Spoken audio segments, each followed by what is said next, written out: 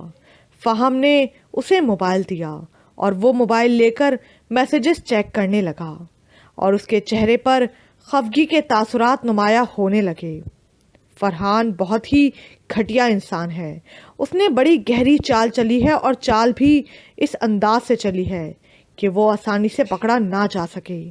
حیدر نے اپنے چہرے پر ہاتھ پھیرتے ہوئے کہا، کیا مطلب؟ فہم نے چونک کر پوچھا۔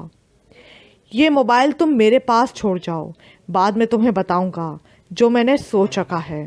حیدر نے ایک گہری سانس لے کر کہا، تھینک یو یار، تم نے بہت کوآپریٹ کیا، شادی پر بھی اپنے گارڈ بھیجے۔ فہم نے مسکرا کر اٹھتے ہوئے کہا، تمہاری بہن میری کچھ نہیں لگتی؟ حیدر مسکراتے ہوئے بولا، آف کورس۔ فہم نے مسکراتے ہوئے کہا تو فہم باہر جانے لگا۔ چلو اکٹھے چلتے ہیں، مجھے بھی ایک ضروری کام سے باہر جانا ہے، حیدر نے اس کے ساتھ باہر جاتے ہوئے کہا اور دونوں کوریڈور میں سے گزرے۔ وہ باتیں کرتے جا رہے تھے۔ فرحان کو ایک سپاہی ہتھ کڑی لگائے دوسری جانب لے جا رہا تھا۔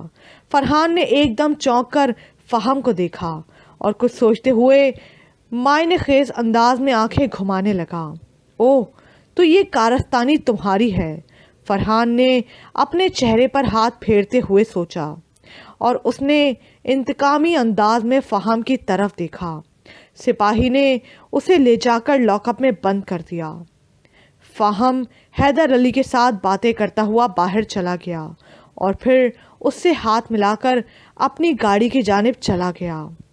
فہم مطمئن تھا کہ حیدر علی فرحان کو ایسی سزا ضرور دے گا جس کا وہ مستحق ہے، لیکن فہم کو دیکھ کر فرحان کے اندر جو آگ بھڑکی تھی وہ اس کی جلن سے انتہائی مضطرب ہو کر دیوار پر مکے مارنے لگا۔ بیگم صاحبہ، ہماری ردا بی بی کتنی خوبصورت لگ رہی ہیں، بالکل پری لگ رہی ہیں، اتنی پیاری جیسے چاند کی ملکہ۔ زاہدہ نے مسکراتے ہوئے تصویریں دیکھ کر خدیجہ بیگم سے کہا۔ وہ دونوں بیٹھی ردا کی شادی کی تصویریں دیکھ رہی تھیں۔ جبھی شمیلہ چائے کا مگ پکڑے لاؤنج میں آ کر بیٹھ گئی، اور روہیل بھائی بھی کتنے خوبصورت لگ رہے تھے۔ شادی پر سب یہی کہہ رہے تھے کہ چاند سورج کی جوڑی لگتی ہے دونوں کی۔ زاہدہ ان کی طرف دیکھ کر بولی، ہاں، اللہ نظر بد سے بچائے۔ خدیجہ مسکرا کر دعائیہ لہجے میں کہنے لگی، اللہ میری بچی کا نصیب اچھا کرے، انشاءاللہ اچھا ہی ہوگا۔ ردا بی بی ہیں ہی بڑی نصیب والی، جہاں جاتی ہیں محبتیں ہی سمیٹتی ہیں۔ یہاں تھیں تو سب کی آنکھوں کا تارا تھیں، اور اب سانس ملی ہیں کہ بلائیں لیتے نہیں تھکتی۔ اتنی محبتیں بہت کم لوگوں کو نصیب ہوتی ہیں۔ زاہدہ نے اچانک شمیلہ کی طرف دیکھ کر کہا، زاہدہ، یہ تم مجھے دیکھ کر کیوں بات کر رہی ہو؟ شمیلہ خفگی سے بولی، کب؟ زاہدہ نے بوکھلا کر کہا، میں اچھی طرح تمہاری باتوں کا مطلب جانتی ہوں۔ آپ ان 2 ٹکے کی نوکرانیوں کو اپنے ساتھ ملا کر میرے خلاف محاذ بنا رہی ہیں نا؟ شمیلہ نے ساس کی طرف دیکھ کر غصے سے کہا، یہ گھر ہے بیٹی، کوئی میدان جنگ نہیں جہاں میں محاذ بناؤں گی۔ تم فضول باتیں سوچنا چھوڑ دو۔ انہوں نے ایک دم چونک کر خفگی سے کہا، ہاں، میں بھی فضول اور میری باتیں بھی فضول۔ سب سے اچھی تو آپ اور آپ کی ردا ہے، یا پھر یہ نوکرانیاں۔ شمیلہ طنزیہ لہجے میں بولی، جو کچھ آپ میرے ساتھ کرتی ہیں اللہ کرے آپ کی ردا کے ساتھ بھی ہو، وہ کبھی خوش نہ رہے۔ شمیلہ نے اٹھتے ہوئے غصے سے کہا، خبردار جو ردا کا نام لیا۔ خدیجہ نے ایسے غصے سے ڈانٹتے ہوئے کہا تو وہ وہاں سے چلی گئی۔ بیگم صاحبہ، میرا تو دل ڈرنے لگا ہے، ان کی حاسد نظریں کہیں ردا بی بی کو۔